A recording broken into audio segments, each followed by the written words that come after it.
Protección, o sea, ser mantenidos a salvo del peligro y de la inclemencia de la naturaleza. La lluvia, el frío. ¿Qué pasa cuando llega el invierno en Santiago?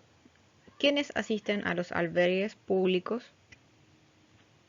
Afecto, es decir, la consideración de los otros, el amor de otros y la aceptación de otros. Em, Como ya dijimos, los seres humanos somos seres sociales, por lo tanto, las interacciones con otros seres humanos son necesarias para cumplir una necesidad básica que es el afecto.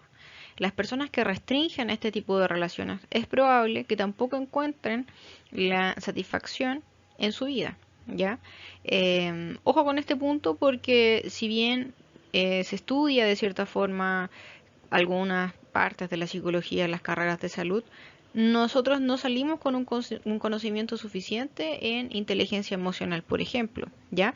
Y es lo que tenemos que pensar también cuando nosotros atendemos a otras personas que puedan tener este tipo de carencias y que puedan llevarlos a tener conductas, por ejemplo, de riesgo o que sean más vulnerables de tener algún tipo de participación. Equivale a ser tomado en cuenta en la sociedad y tener el derecho de formar parte de ella. Imagínense qué importante es poder participar de la toma de decisiones del grupo al cual ustedes pertenecen. Si van a correr una prueba, que escuchen tu voto, que estás diciendo que sí o que no. Participar a lo mejor de la decisión de las compras que van a hacer la familia. Y piensen ahora qué personas no tienen participación, a qué personas no toman en cuenta.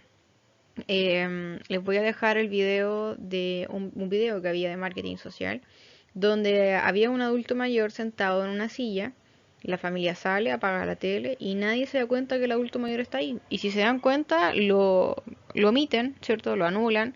Y esa persona entonces no tiene voz ni voto en su familia. ¿Cómo estará esa persona entonces si nosotros ahora lo viéramos desde el ámbito emocional? ¿Cómo creen ustedes que se sienten, por ejemplo, los adultos mayores que están abandonados, o los niños que están abandonados, o los niños que a lo mejor no los toman en cuenta en la familia, padres que trabajan en jornadas extensas y no escuchan quizás la tiempo libre y de descanso, tiempo para la reflexión?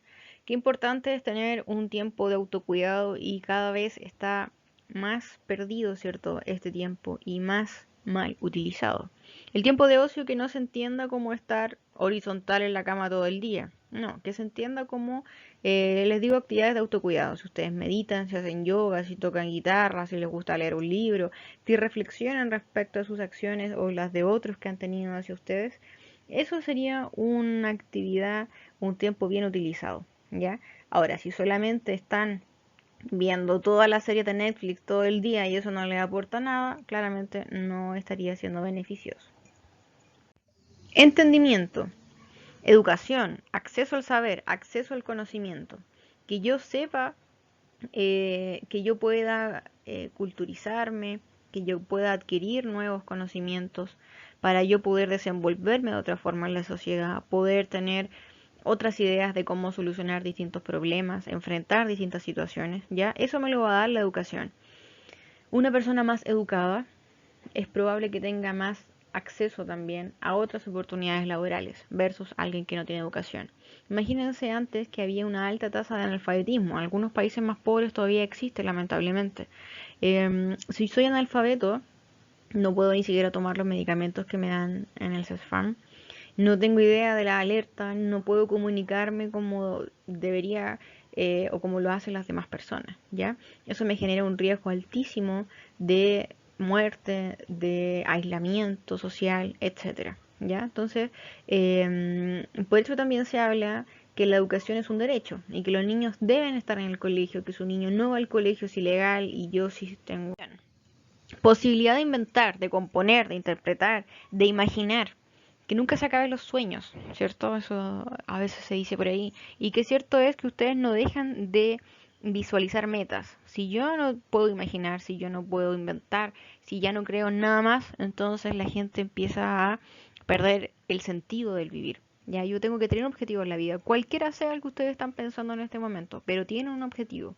La gente que no tiene un objetivo, que se levanta y no sabe por qué, que hace acciones y no tiene ni idea por qué, va perdiendo el sentido y va perdiendo el gusto también a disfrutar las distintas emociones, el diario vivir, etcétera, ¿ya? Eh,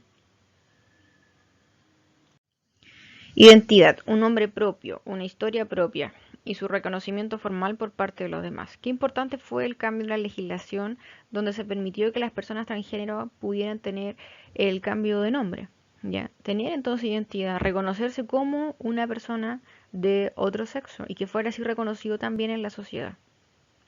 Qué importante es la identidad cultural, por ejemplo.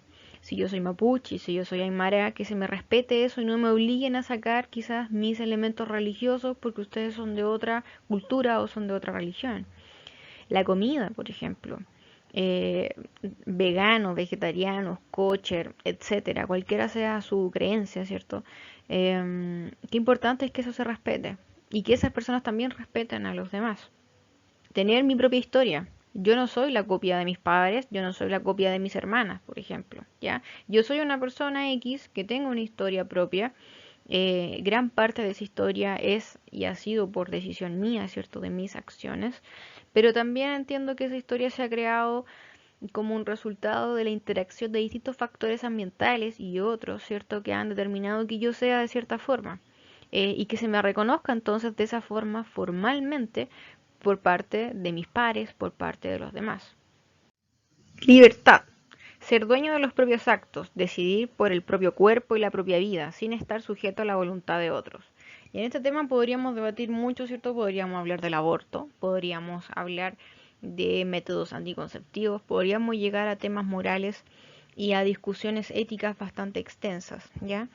Eh, pero pensemos en poder decidir sobre mi propio cuerpo, en lo que yo quiero hacer con mi cuerpo y no que me obligue una religión y que no me obliguen, por ejemplo, a la mutilación porque pertenezco a un país o a generar ciertas marcas porque soy de otra cultura, si es que yo no quiero hacerlo, ¿ya?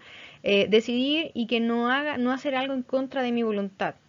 No casarme de niña a los 8 años con un hombre de 50 porque así me lo planificó la familia, ¿ya? Etcétera. Insisto, este punto es interesante. Me gustaría conocer su postura frente a distintos temas, ¿cierto? Morales. Pero lamentablemente la clase, ¿cierto? Este año que está modificada nos impide un poco la comunicación. Pero denle una vuelta a ustedes. Piensen en qué acciones, por ejemplo, ustedes están de acuerdo o no, cuáles podrían ser vejaciones, cuáles podrían, o si ustedes ahora mismo están sujetos a alguna acción que está en contra de su voluntad, ¿ya? Y si existe esa situación, no pueden dejar que eso ocurra, ¿ya? Si está pasando o saben de alguien que está pasando por esto, pueden acercarse, ¿cierto? Ustedes, yo sé que en la U tienen distintos canales, hay un apoyo, ¿cierto?, al estudiante, si quieren contar algo a mí también pueden contármelo, no hay problema, pero ojo porque insisto que este punto es súper delicado. Y ahora si nosotros nos damos cuenta, ¿cierto?, mientras más difícil es proveerse a sí mismo de estas necesidades fundamentales, es más probable que esa persona se encuentre más cerca de la línea de la pobreza. Si yo no puedo, es cierto, acceder a alimentos, si no tengo vivienda, si no tengo voz ni voto en la sociedad, empezamos a ver que hay un grupo bien demarcado que es más vulnerable y que probablemente muchas de estas necesidades fundamentales no las cumplen.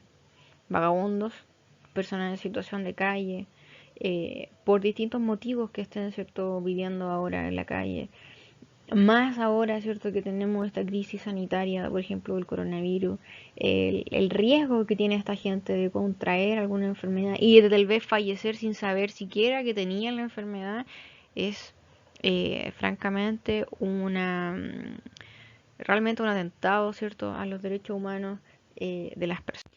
Y las clasificación ahora según las categorías existenciales, según la necesidad del ser, del hacer, del tener, del estar, vamos a ver entonces, por ejemplo, si nosotros cruzáramos ahora las necesidades existenciales con los satisfactores de cada uno, tendríamos que del ser, que es una necesidad existencial, ¿cierto? Yo ser, que soy, que quiero ser, tendría los atributos personales y los colectivos, ¿ya? ¿Quién soy yo? Yo soy mujer, yo soy profesora, yo soy conductor de un tren, yo soy madre, etcétera, ¿ya? Tener ahora, ¿qué es lo que yo, cuál es mi necesidad de tenencia? Y mis satisfactores podrían ser las instituciones, las normas, los mecanismos, las herramientas, ya, pero no en el sentido material, las leyes. Otra necesidad existencial del hacer, ¿cierto? El satisfactor podría ser las acciones personales o colectivas, ¿cierto? Acciones. Todo lo que ustedes imaginen en el gran rango de acciones que yo podría generar individualmente o colectivamente en mi grupo. Y el estar, ¿cierto? La necesidad de estar en un lugar, de estar presente. Y el satisfactor entonces sería el espacio y el ambiente. Finalmente, entonces vamos a revisar algunos ejemplos. Yo tengo las necesidades, ¿cierto?, aquí categorizadas y voy a trabajar con la subsistencia. Entonces, lo que yo necesito para subsistir, sobrevivir. Vamos con el ser. Entonces, primer nivel ser, yo necesito ser, ¿cierto?, tener salud física, salud mental, equilibrio, solidaridad, humor, adaptabilidad. Ese va a ser mi ser. Yo quiero estar sano, por ejemplo. Tener. Yo necesito tener ciertas cosas para poder subsistir. Por ejemplo, si les digo ya, cuarentena, ustedes van a estar 14 días encerrados. ¿Qué necesitan? Lo primero que se les ocurre en la cabeza para poder aguantar esos 14 días. Seguramente es comida. Y claro, tengo alimentación, tengo que tener abrigo y tengo que tener un trabajo, ¿cierto? Para poder tener solvencia económica. Vamos al hacer, seguimos con la subsistencia. ¿Qué tengo que hacer yo para subsistir? Bueno, tengo que alimentarme, tengo que procrear, tengo que descansar, tengo que trabajar. Y en el mismo, entonces la misma subsistencia, si yo ahora hablo del estar, tendría que hablar del entorno vital y del entorno